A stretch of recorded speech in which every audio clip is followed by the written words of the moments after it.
You've probably seen it, right? His reaction to that UnitedHealthcare CEO, the one who passed away, Oh yeah, that was something. calling healthcare executives gangsters. That's Bill Burr for you, straight to the point. It kind of blew up online. People were sharing it everywhere. Definitely got people talking, that's for sure. But I think there's something deeper there. I think so too. Like, why did it resonate so strongly with so many people? Right, it wasn't just a random joke, it felt like it touched a nerve. That's what we're going to look at today. Why did that comment make such an impact? I think it really ties into Burr's comedic style and why he's so popular. Exactly. It was vintage Burr, but it also spoke to something much bigger. Yeah, I totally agree. So to get into all that, let's start at the beginning. Bill Burr, where does he come from? Well, he's from Canton, Massachusetts. Pretty working class town. Right, blue-collar roots, kind of like that no-nonsense attitude, And you can see that in his comedy. It's very direct, not afraid to say what he thinks. like he's just shooting the breeze with you at the bar. Exactly. That's what makes him so relatable to a lot of people. No sugarcoating, just real talk. And it's not like he became famous overnight. It was a long road for him, wasn't it? Oh, yeah, he had to grind it out. Started in those small clubs, working his way up, Paying his dues, as they say. late night appearances, and then finally those huge stand-up specials. He really built his career from the ground up. And I think people respect that hustle. He's proof that if you stick with it, you can make it. Definitely inspiring, especially for anyone chasing a tough dream. Absolutely. It shows that authenticity and hard work can get you there.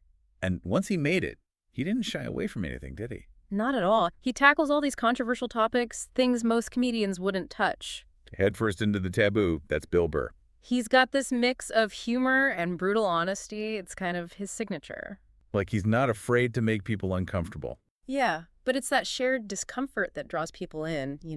Like we're all in on the joke together, even if it's a bit dark. Think about his Netflix special, Let It Go, for example. He talks about some pretty personal stuff in there. Oh yeah, that one was intense. He's almost daring the audience to laugh at the darker side of life. And it works. People love it. It's like he's giving a voice to those unspoken anxieties we all have. And maybe even permission to laugh at them. Exactly. We're all thinking it, but he's saying it out loud. And it's not just stand-up, right? He's got his podcast, Monday Morning Podcast. Oh yeah, that's a classic. He riffs on everything and nothing in that. He's been in Breaking Bad, voiced Frank Murphy in A Memphis for Family. The guy's everywhere. He's so versatile, it's really impressive. It shows that his humor can translate across all these different mediums. Reaching a wider audience, impacting more people. Exactly. It's not just a stand-up comedian anymore. He's a comedic force. So let's bring it back to that gangster comment about healthcare CEOs. All right, back to the viral moment. What struck me was that it felt like classic Bill Burr, but it also tapped into this widespread frustration. I know exactly what you mean. It was like he was saying what everyone was thinking,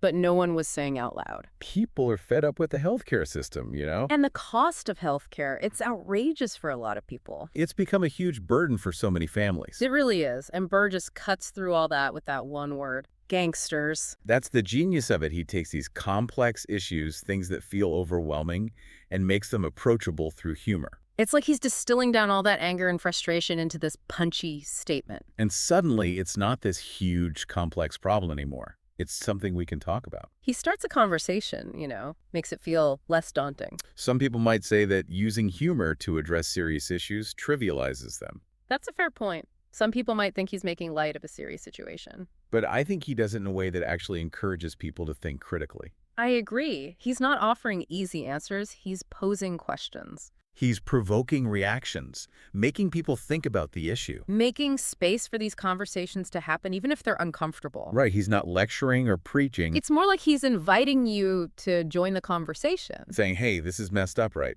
Let's talk about it. And that's what makes him so effective. He's not some politician or pundit. He's a comedian, using his platform to highlight these societal issues. And doing it in a way that resonates with people who might otherwise tune out.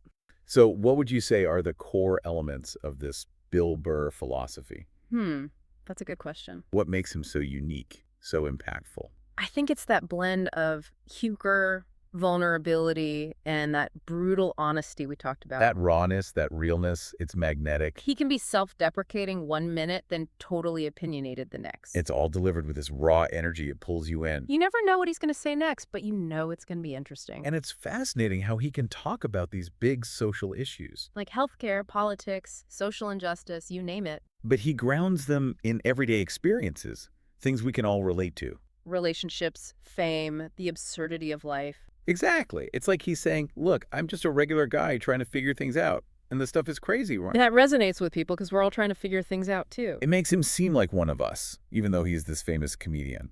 So, circling back to that viral moment, his reaction to the CEO's death, it was more than just an offhand remark. Right. More. It was pure Bill Burr. Everything we've been talking about distilled into this one perfect moment. Exactly. And it speaks to this bigger question. Does humor have a responsibility to address serious issues? I mean, can comedy be a tool for social commentary? Does Burr's approach make those issues easier to grapple with? Or does it potentially oversimplify them? That's a really good question. One that we all need to think about. And I'm not going to give you the answer. I think that's something we all have to wrestle with ourselves. Couldn't agree more. Go out there, explore Burr's work, listen to his specials, check out his podcast, see what you think, form your own opinion. It's definitely worth the deep dive. Absolutely. Thanks for joining us today. It was fun. We'll catch you on the next one.